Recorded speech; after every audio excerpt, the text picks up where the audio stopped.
This, of course. Well, not this. This, of course.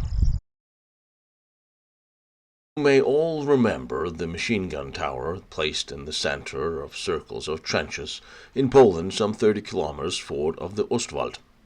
And if you don't remember, then do revisit it.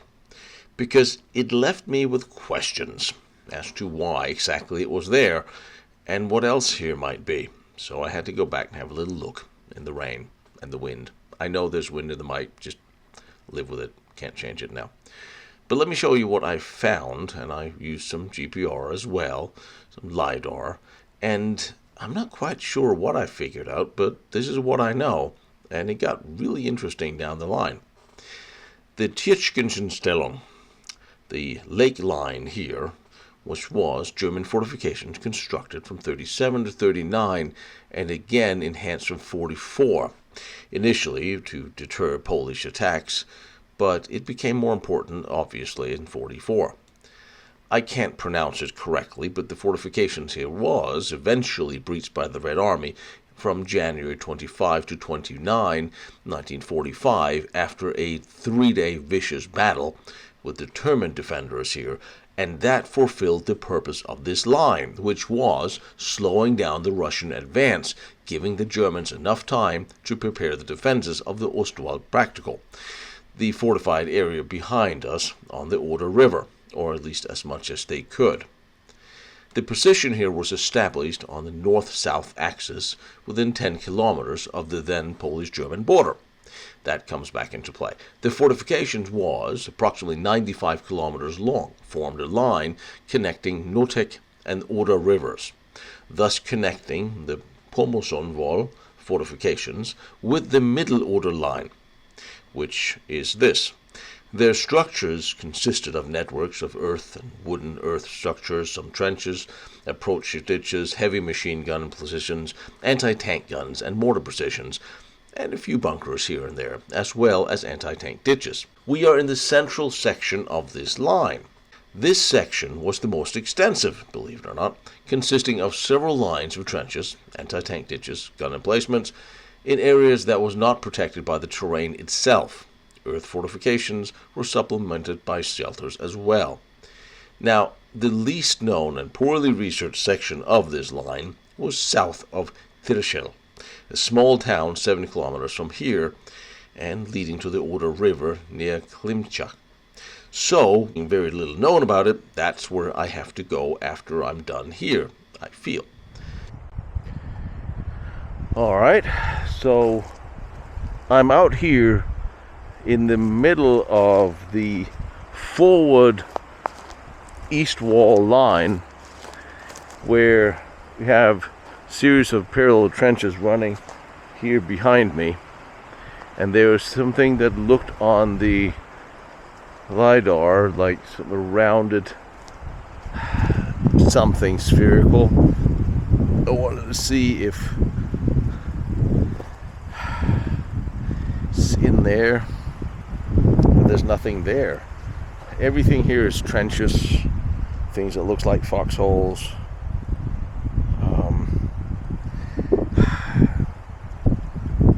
Trying to open this up as much as I can. As you can see here, I'm standing right next to this round thing. And last time we found something round here, it was that interesting little bunker, although this is certainly not that big. But it could have been hopefully more than this, more than whatever this is. Well, I'm standing in this little round now, or it's this round there. But with all the trenches you have behind me, I don't know what was there, but it stands out topographically. But this is the field that you would have, the good view you have from the trenches right in here. Very interesting what's hiding. We've all heard of the East Wall. We've talked about it and visited many of the bunkers from there. But here, is the forward line closer to Poznan. And all this forest here, you have two parallel lines there, then they're interconnected alongside. This is it. This is the road. I mean, it is an anomaly, but it could have been dirt scooped up. I don't see anything that screams at me as anything fortification wise. But the moment we go just a little further into the woods here, you can start seeing trenches everywhere. I'm gonna make it easy for myself because I see the first here. Some of them have been cut off already. Here you see, start seeing some of the trenches. Right here is the defense is facing east, and this runs all the way down to the next parallel there. Here could easily have been a little mortar pit, a little machine gun position. Probably a mortar pit, since there's a forward line here. And then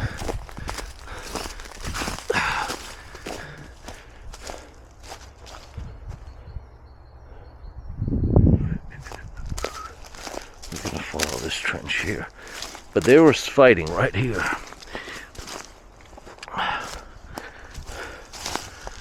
This is where, and we're still some 30 kilometers from the actual east wall. So this little country lane here have been cut since, because it cuts the trenches. Like some of the newer roads, you see them cut the trenches. And here, a little bit left of it continues, and all the way here, up here is full of trenches everywhere here. Very interesting. See, these were deep. These are far deeper than the ones on the other side of the road. Trench system usually gets bigger the further back you go from the front line. The more elaborate they become, more time you have to dig. But this started, I can clearly see, this started way before, well, started before the east wall. Okay, right here you can see where I am, standing right here. Don't know if that can be seen. You can see where the trenches.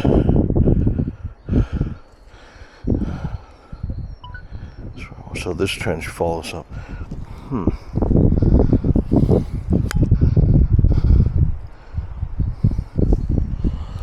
These run all the way back.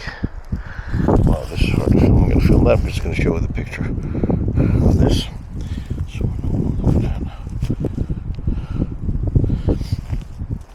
now what I want to do here, actually what I want to do here is run through it all with a metal detector. That's not going to happen right now. But what I want to do is go back to that. I want to go back to that little machine gun bunker, the 2-story one. That's part of the bridge defense. So I want to move closer to the actual water line to see if there's any fortifications, bunkers, anything built around that bridge, because there really should be. I'll take a little bit more look at the trenches as we go, because they're really deep.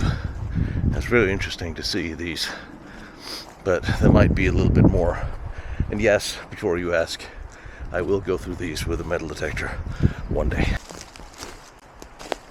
I just wanted to go drive a few hundred meters just up this trench, see how deep connecting trench goes here. Then the new, relatively new road crosses it. So, and it continues in the forest over there. So I'm guessing this road was not here at the time, although there must have been some connecting roads. Well, not necessarily, I suppose. But you can clearly see it follows and then it's intersected by that road. And that road is a little bit interesting because it looks like an old German road made by those prefabricated cement plates. Alright, let's continue down towards the bunker. Alright, so we're back to this again. This was the two-story machine gun bunker that was overlooking the waterway and the bridge down there, surrounded by trenches. As I showed you in my previous little special episode from here, as we were trying to figure out what this was. All surrounded by circular trenches all around this area here in a little circle that are enclosed in a little defensive position. So now I'm going to go down there to the waterway and see if there's not something on the water protecting or defending the bridge or something. There almost has to be. Still, I am curious what these other structures were here. So much stuff here left, and no one really knows exactly what it was. I mean, we know what was here and we know when it was built and what it was part of, but the details, well, no details. See if we can find some more details. Alright, so this is the bridge that is now over this little waterway here. And one thing that I can tell you is this is a bridge that was built post World War II, which makes sense because the bridge was probably blown up in 1945. I mean, it's not the biggest piece of water. I would imagine this might not even be so deep that you can't ford it with a T-34. Certainly troops, although it'd be cold and miserable, but it's not like the Russians cared much about soldiers' comfort. But what is now interesting is the bunker is way down there. And when I say way down there, maybe 1,000 meters, maybe 2,000 meters. It is not like it is a defensive point that you can actually see if anybody's crossing the water. I'm not even sure you can see this far. But it is way back there. I mean, of course, there's a forest that sprung up in between it, which is not helping.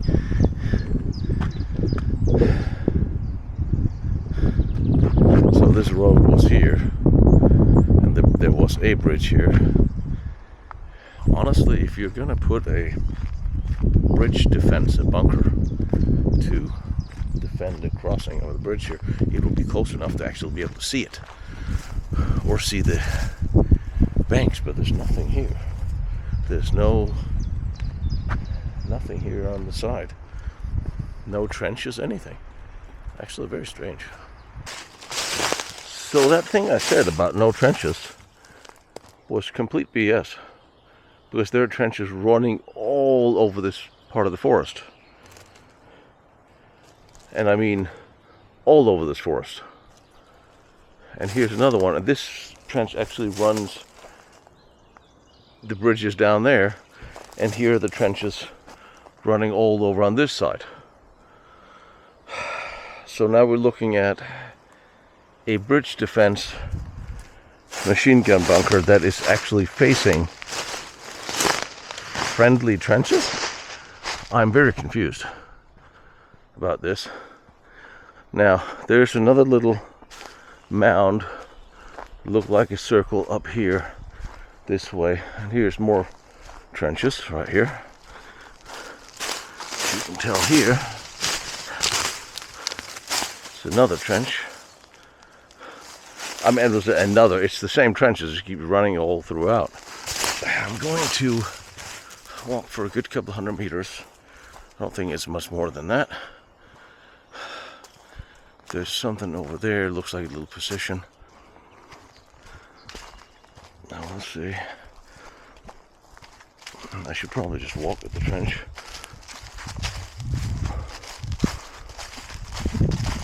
This is really interesting, because when you know there was a battle here, but the direction is very strange to me. Alright, so if I follow this, I'm going the wrong way. Oh, that's great, so I'm going this way. Alright, we're going to plow through the forest then. There's one thing that is absolutely brilliant about having a LiDAR map.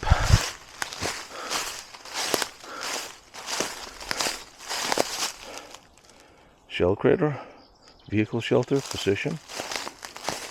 Your guess is as good as mine.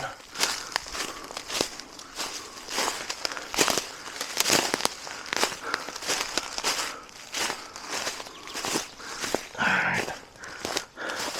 I'm actually walking on a little hill.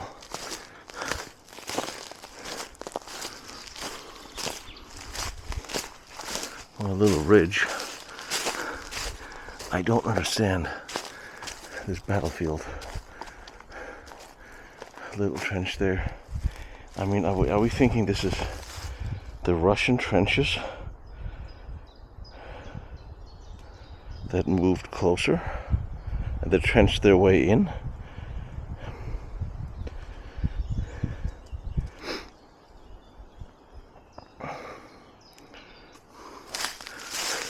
You actually have a far better vantage point over the river from this side, because here you're overlooking the river from up here, river being down there, as opposed to the bunker sitting down there looking practically uphill. Alright, so here's what I actually had not noticed. I had not noticed that I am surrounded by water. I'm in the middle of a lake. This is basically a little inlet with a machine gun bunker down there, bridge there, and then over here, got a lot more water on the other side. Actually, a lot of water the other side. And my problem is what I'm actually walking towards is a freaking island, I think. That may be a problem. This may also be why there's no trenches out here, because we'll see if I'm reading this right, then I'm actually coming to the end of the peninsula. But maybe there would have been a little bit of a trench or something to keep an eye on the water. Not that there'd be much reason to do that. The Russians are not going to come sailing over here. Okay. So this once again makes me ask, why was their machine gun bunker pointing in that direction? Who would have come from there? I don't understand that. Even less now than before. At some point I'm going to be sitting at home looking at the map and putting little arrows and dots on there so you can see what I'm talking about. Okay, here are more trenches. This trench ran down to the water's edge. This is just was a small little running trench. Maybe there's a position here.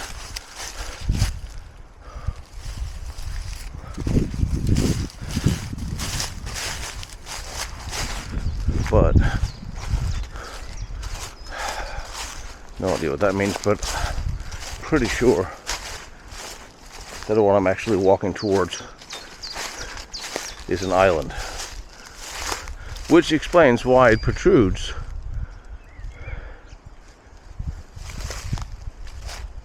Don't you think about start raining on me? Yeah. This swings around, turns into the little lake. Okay. Yeah, so, alright, so that's not what I thought it was. Never mind. Now, documents tell me two things about the tower. It was then in a dense forest, apparently, so he couldn't see anything at all of the river approach or the bridge. However, he was specifically built next to a border guard building, or two actually, which now makes sense. He was here to guard the roadways, not necessarily the bridge. The ruins of those buildings for the Garda Post is what we can see here today.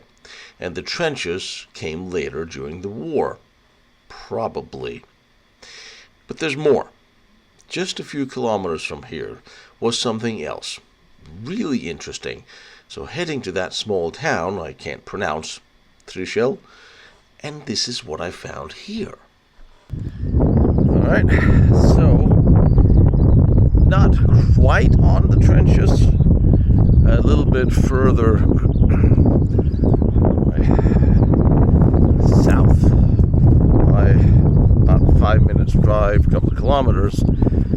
There's one right here, and then there's another one about 300 meters over there. So, what weighs about 15 tons and is about 7.2 meters wide? Well, this of course. Well, not this. This of course. Well, not actually this, but what used to sit on this, of course. Würzburg radar. So there were two radars here, one there, and just on the other side of the road in that field is another. No bunkers, nothing, no support. This is the base.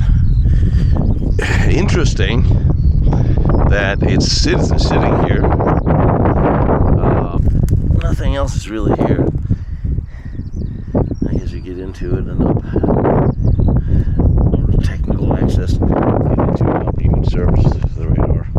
I'm surprised, very surprised, that these are still in place. That is surprising, considering how the bolts have appropriated all other metals. But these are the bolts to hold down the radar that will sit here and rotate. And what is it doing here? Why here? So the battlefield is that way, the east wall is that way, the Russians is that way. These would guide night fighters, aircraft, airplanes. These radars had a range about 70 to 100 kilometers. Flat terrain, obviously that helps. But again, always think of radar stations in coordination with coastal artillery, coastal defenses, artillery direction or airplane detection. And the Russians really didn't. They did fly sorties over Germany, of course, but not really that many, that much, that you would have positioned radars here. Bombing war was always that of the Allies, predominantly. And right here in the trench system as well. So I wonder when these were placed here. I can't find any information about that. Getting a look, of course, but when did they put up these two radars here? And why two and why here again? A lot of questions about this area, which is, I guess, what makes it interesting, even if it is kind of windy and raining.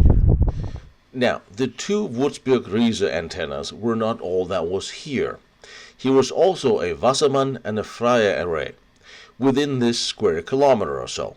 So, in front of the trenches and the machine gun tower, which supposedly was built before the war, way ahead of the east wall, here was a radar site complex. It was a standardized Luftwaffe air warning and tracking installation, designed to triangulate patterns, optimized for early detection of incoming aircraft, precise ranging and azimuth tracking, and fighter direction coordination with flak units.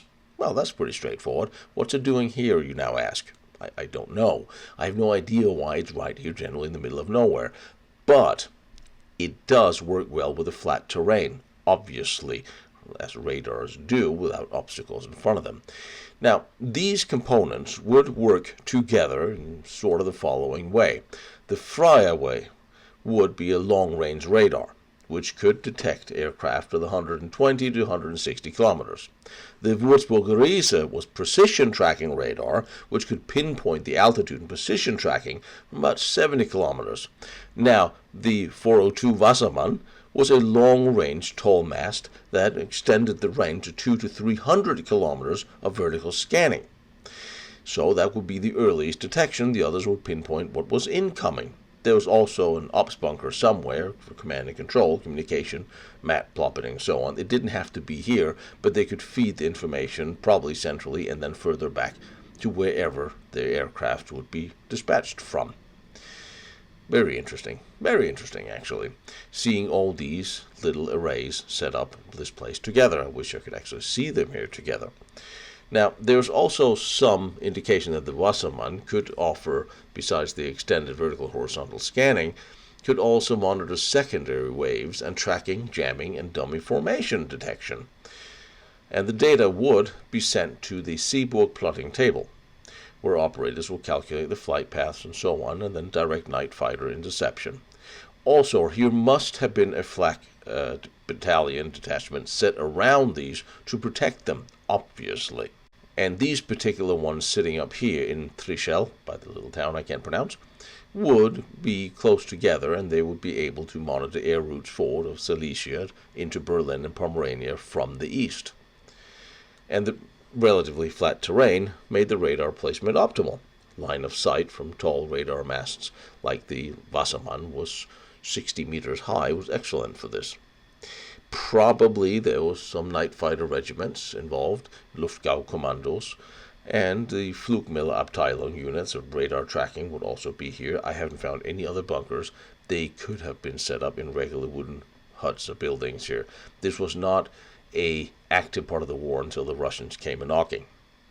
The radar array setup was part of the Kammhuber line, which was the name given by the Allies to the German night fighter air defense system established in Western Europe in July 1940 by Colonel Josef Kammhuber, eventually became a general. Now, I did say Western Europe. However, the same array seems to be set up here in Eastern Europe, except I can't find any single piece of information about it. Who ran it? Who was operating this? What units was involved? Was these set up across the entire line from north to south to guard anything from the east? Were they also looking for Russian airplanes? There's no information I've been able to find so far. It's interesting that this kind of assets was set up here along with what it would be needing to protect it, and there must have been more. I'm not entirely happy with my findings, or lack of findings here, so this is not over.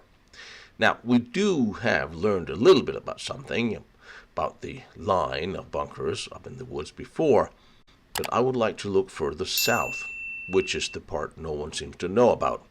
And that is where my Patreon gas money is going to be spent next time. Hope you'll consider subscribing to my channel, liking, follows, and maybe even join me on Patreon to help out. I am just a guy, a historian, traveling around all these historic places in Europe on my own dime, trying to bring them to you.